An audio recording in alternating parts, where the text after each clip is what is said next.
అందరికీ నమస్కారం.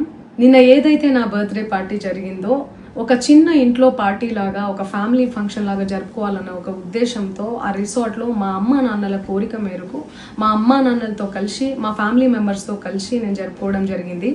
అక్కడ మా అమ్మా నాన్న ఫ్రెండ్స్, మా ఫ్యామిలీ ఫ్రెండ్స్, మా టీమ్ మెంబర్స్ మాత్రమే ఉండడం జరిగింది. అండ్ అట్లనే లిక్కర్ ఉండడం జరిగింది, సౌండ్ సిస్టమ్ ఉండడం జరిగింది. సో సౌండ్ సిస్టమ్కి లిక్కర్కి పర్మిషన్ తీసుకోవాలని చెప్పి నాకు అస్సలు అవగాహన లేదు, ఐడియా కూడా లేదు. అది అనుకోకుండా సడన్గా ప్లాన్ చేసుకొని వెళ్ళిపోవడం జరిగింది అక్కడ. సో అందుకు నాకు అవగాహన లేదు, లేకుంటే నేను డెఫినెట్లీ నేను తీసుకునేదాన్ని. నాకు అసలు గైడెన్సీయే లేదు. ఎవరైనా గైడ్ చేసినా కూడా నేను పర్మిషన్ తీసుకునేదాన్ని, లేకపోతే నేను ఎందుకు ఇలా తెలిసి చెయ్యను కదా. సో ఇదంతా ఇలా తెలిసి అయితే నేను తప్పు చేయలేదు, తెలియకుండా ఇది జరిగిపోయింది. అండ్ అక్కడ లోకల్ లిక్కర్ తప్ప అసలు వేరే ఏ ఇతర పదార్థాలు, మత్తు పదార్థాలు కానీ వాడడం అసలు జరగలేదు. అక్కడ దొరకలేదు కూడా, పోలీసులు సెర్చ్ చేసినా కూడా.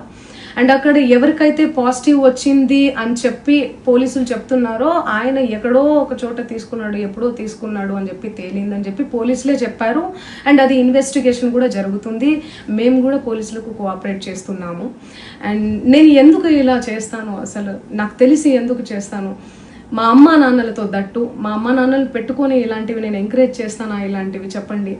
అండ్ ఒక రోల్ మోడల్గా, ఒక ఇన్స్పిరేషనల్గా ఉండాలని అనుకుంటాను, కానీ నేను ఇలా ఎందుకు నేను చేస్తాను. సో ప్లీజ్ దయచేసి మీడియా మిత్రులకు నా విన్నపం ఏంటంటే, ఆధారాలు లేని అభియోగాలు నా మీద అస్సలు మోపద్దు ప్లీజ్.